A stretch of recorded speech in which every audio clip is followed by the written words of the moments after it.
Bismillahirrahmanirrahim. Assalamualaikum warahmatullahi wabarakatuh.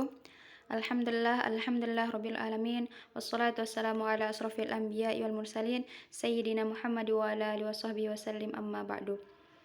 Baik, langsung saja kami dari kelompok 3 akan mempresentasikan hasil diskusi kami tentang pengembangan instrumen penilaian berbasis IT yang beranggotakan Dian Ernasari dan saya selaku moderator Nunung Aziza, dan yang terakhir yaitu Ulfa Desiana Putri. Seperti sekarang ini, diharapkan mampu mengurangi penggunaan kertas yang sangat berlebihan.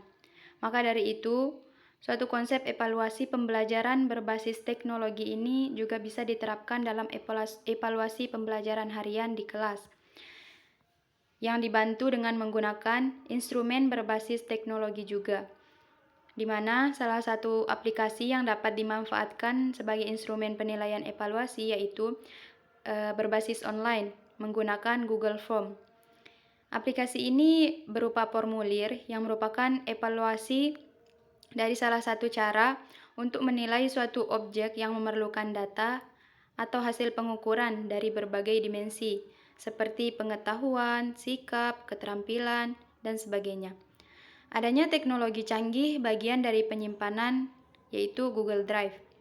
Syarat untuk menggunakannya hanya dengan memiliki akun Google saja atau Gmail untuk membuatnya.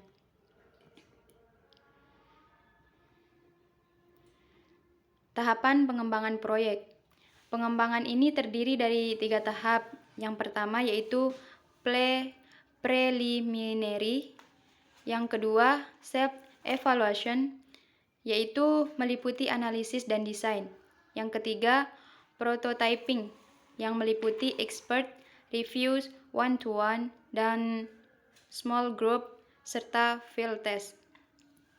Instrumen yang peneliti kembangkan adalah instrumen penilaian kognitif submateri interaksi makhluk hidup dengan lingkungannya yang berbasis dengan Google Form, yang valid, reliable, memiliki daya pembeda baik, tingkat kesukaran yang bervariasi, dan efektivitas pengecoh yang bekerja. Lokasi uji kami yaitu di SMA Negeri 3 Mataram. Nah, berikut beberapa tahapan pelaksanaan penelitian yang dilakukan peneliti yaitu tahap preliminary, yaitu persiapan awal yang dilakukan adalah pengkajian suatu referensi dari beberapa sumber terkait dengan penelitian ini. Setelah mendapatkan beberapa informasi maupun teori yang cukup, selanjutnya kita melakukan koordinasi dengan sekolah tempat kita akan melakukan penelitian. Yang kedua yaitu tahap self-evaluation. Tahap ini terbagi menjadi 2. Yang pertama, analisis dan desain. Tahap analisis ini yang dilakukan adalah menganalisis kurikulum, menganalisis peserta didik, dan menganalisis materi. Tahap yang kedua yaitu mendesain instrumen yang akan kita kembangkan. Desain instrumen yang dikembangkan disesuaikan dengan indikator dan tujuan dari pembelajaran tersebut. Desain instrumen tersebut berupa desain kisi-kisi soal dan instrumen tes dalam bentuk pilihan ganda dengan kunci jawabannya sebanyak 10 butir soal. Produk ini kemudian dimasukkan dalam Google Form. Hasil desain disebut dengan prototype. Nah, yang selanjutnya yaitu tahap prototyping expert review atau pakar.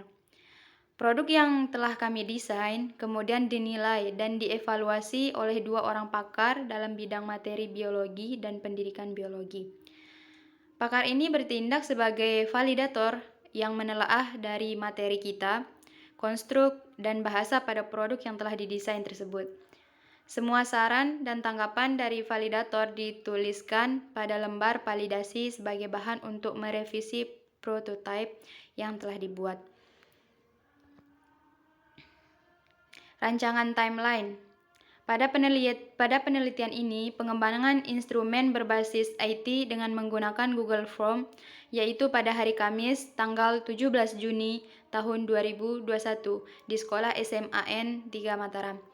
Baik, Saya akan serahkan kepada pemateri kedua, yaitu Dian Ernasari. Kepadanya waktu dipersilakan.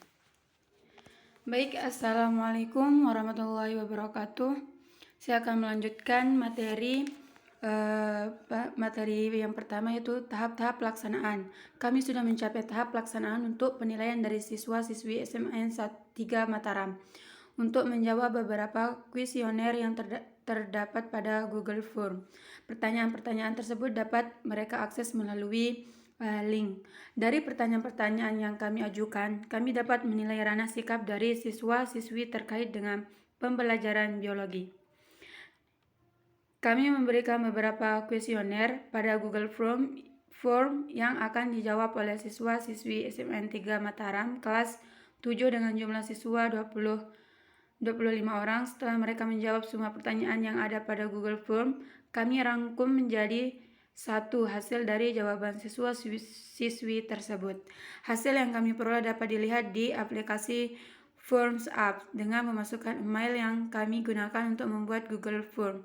Hasil dari jawaban siswa-siswi dapat kami lihat pada menu lihat tanggapan, dan hasilnya dapat kami lihat dalam bentuk result diagram, batang diagram V, dan jawaban per individu dari setiap pertanyaan. Nah, selanjutnya hasil dari pelaksanaan instrumen tes menggunakan Google Form. Tabel jawaban dari Google Form. Yang pertama itu Selarsa menjawab sering 1 kali, jarang 1, selalu 3, tidak pernah 5.